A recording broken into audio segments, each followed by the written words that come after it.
A very good morning, students.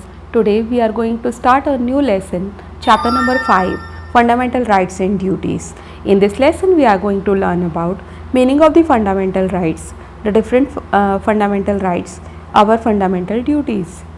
The Prime Minister Rural Road Development Program, villages are being linked with the main road. अब under the prime minister rural road development programme के तहत villages की जो road हैं वो main road से connect हो रही थी.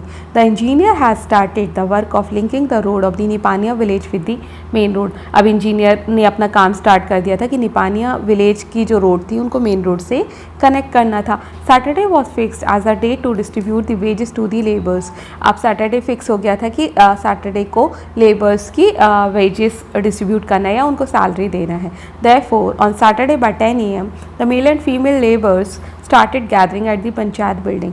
इसीलिए सैटरडे को सुबह 10 बजे पंचायत बिल्डिंग में सारे मेल और फीमेल जो वर्कर्स थे वो लोग इकट्ठा होना स्टार्ट हो गए. At 11 AM, the engineer and contractor arrived with the money. और 11 बजे इंजीनियर और कॉन्ट्रैक्टर जो है वो पैसे के साथ वहाँ पे पहुँच गया. After the arrangement of the tables and chairs from the panchayat building, the contractor begin distributing the wages. अब उसके बाद में टेबल्स चेयर्स का अरेंजमेंट हो गया और वेजेस डिस्ट्रीब्यूट करना कॉन्ट्रैक्टर ने शुरू कर दिया.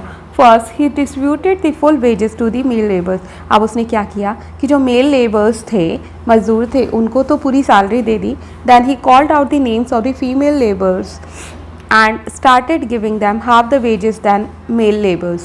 अब उसने उसके बाद में क्या किया कि फीमेल लेबर्स को बुलाया और सैलरी आधी देना स्टार्ट कर दिया. 3 or 4 women accepted the wages. Lalita stood up, then her name was called. अब 3-4 वीमेन जो थी उन्होंने क्या किया कि उन्होंने तो ले लिया, लेकिन उसके बाद में जब ललिता का जैसे ही नंबर आया, ललिता खड़ी हुई. The contractor also gave her half wages but she refuse to accept it. Contractor ने उसको भी आधी सैलरी दी लेकिन उसने मना कर दिया एक्सेप्ट करने से. Lalita refuse to accept the half wages by saying that in her book it is clearly written that equal wages are given for equal work. अब ललिता कहती है कि मैं ये आधी सैलरी नहीं लूँगी क्योंकि मैंने पढ़ा है कि इक्वल वेजेस मिलता है इक्वल काम के लिए. Until all the women are given full wages, nobody will accept the wages. We will not let ourselves be exploited. अब वो कहती है कि आपको सारी वुमेन जो हैं उनको बराबर वेजेस देना पड़ेगा, सबको फुल वेजेस देना पड़ेगा. अगर आप ऐसा नहीं मतलब और आप हमें ऐसा एक्सप्लॉइट नहीं कर सकते, परेशान नहीं कर सकते हैं. Lalita told the contractor that they want wages at par with the man. उसने बोला कि हमें तो बराबर वेजेस चाहिए. If you do not give we will write the collector we have learn to read and write. बोलते कि अगर तुम ऐसा नहीं करोगे, अगर पूरी वेज नहीं दोगे तो हम कलेक्टर को लेटर लिखेंगे, हमें लिखना और पढ़ना आता है. Hearing the commission, the villagers began to gather near panchayat building. अब बहुत ज़्यादा बहस होने लगी तो गांव के लोग इकट्ठे होने लगे. The head master of the village school also reach the spot. Head master भी वहाँ पे पहुँच गए.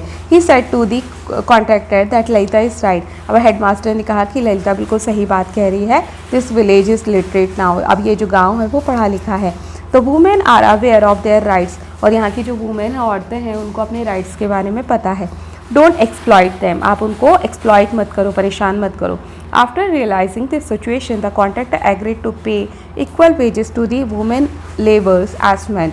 अब जब सिचुएशन कंट्रोल नहीं हुई तो फिर कॉन्ट्रैक्टर को बात समझ में आ गई और उसने कहा कि ठीक है, हम बराबर सैलरी सबको देंगे. All the women were very happy now. अब सारी औरतें जो थीं वो बहुत ज़्यादा खुश थीं. Lalita's awareness had also enlighten them. Everyone was enthusiastic to know about their rights. अब ललिता की जो अवेयरनेस थी उससे सारे लोगों को बहुत ज़्यादा फ़ायदा हुआ और अब सारे लोग ये जानना चाहते थे कि राइट्स क्या हैं. The student Sunil who was sitting in front of stood up. He said sir please tell us about the rights. अब जो सुनील जो स्टूडेंट बैठा था वो कहता है कि सर ये बताइए कि राइट्स क्या होते हैं. The teacher said our rights are interlinked with our duties. हमारे जो राइट्स हैं वो हमारी ड्यूटी के साथ में इंटरलिंक्ड हैं. It is your right to get educated but it is also your duty to acquire education properly and regularly. अब ये हमारा राइट है कि हमें एजुकेशन मिले, लेकिन हमारी ये ड्यूटी है कि हम उस एजुकेशन को प्रॉपरली और रेगुलरली लें. You must have heard the last month Santram of our village had encroach upon main road and constructed a wall. अब टीचर कहता है कि आपने संतराम के बारे में सुना होगा, उसने रोड पे एनक्रोचमेंट कर लिया था। The panchayat had to demolish the wall. अब पंचायत को क्या करना पड़ा कि उसकी वॉल जो उसकी दीवार थी उसको डिमोलिश मतलब गिराना पड़ा। The sarpanch had explain to Santram that it was his duty not to create obstacles on public road. और सरपंच ने संतराम को समझाया कि आपकी ड्यूटी थी कि आप जो पब्लिक रोड बन रही है उसके बीच में कोई भी ऑब्स्टिकल या कोई भी बाधा क्रिएट ना करें। और constitution clearly mention the rights and duties of the citizen. अब हमारा जो कॉन्स्टिट्यूशन है उसने क्लियरली राइट्स और ड्यूटीज़ को मेंशन किया हुआ है। The rights are essential for the all round development of our personality.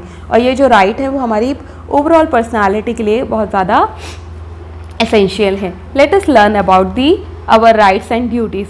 चलो अब हम हमारे राइट्स और ड्यूटीज़ के बारे में पढ़ते हैं। After hanging the chart showing the fundamental rights, teacher explain that the Indian constitution has given us 6 fundamental rights. These rights are, और उसके बाद में टीचर ने एक चार्ट वहाँ पे हैंग कर दिया और उसने बताया कि हमारे 6 फंडामेंटल राइट्स हैं।